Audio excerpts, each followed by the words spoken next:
Minecraft's latest update, the Copper Age, which is 1.21.9, is right around the corner. Copper is finally useful, but that's not all. This version sneaks in a lot of changes to blocks, mobs, sounds, and even the way the world loads.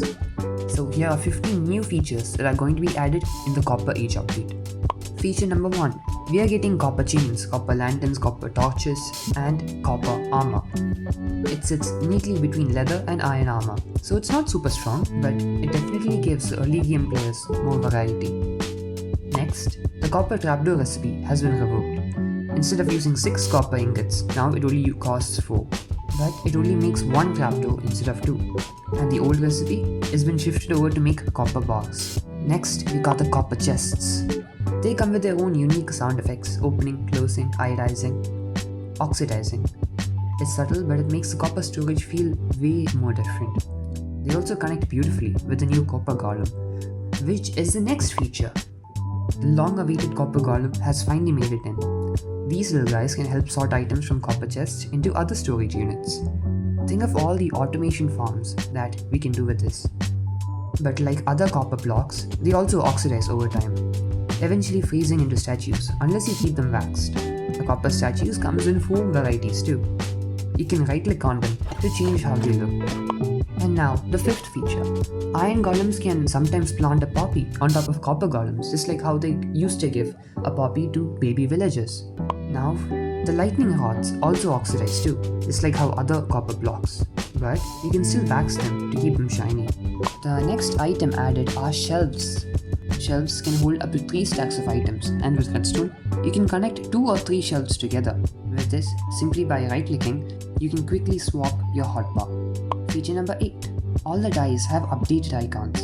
They look cleaner, easier to distinguish, and they were designed with colorblind accessibility in mind.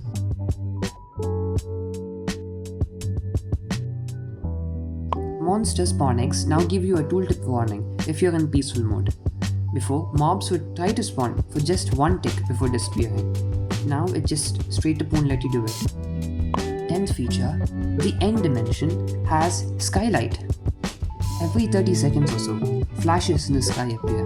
When that happens, the skylight intensity increases, flooding the dimension with purple light.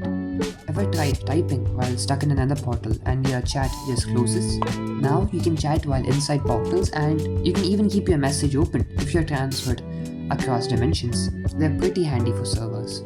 Feature number 12 is a special one for all the technical users. The idea of fixed spawn chunks is now gone. The F3 debug screen has been completely reworked. It's less cluttered by default, and you can now customize what you want to see using the debug options menu.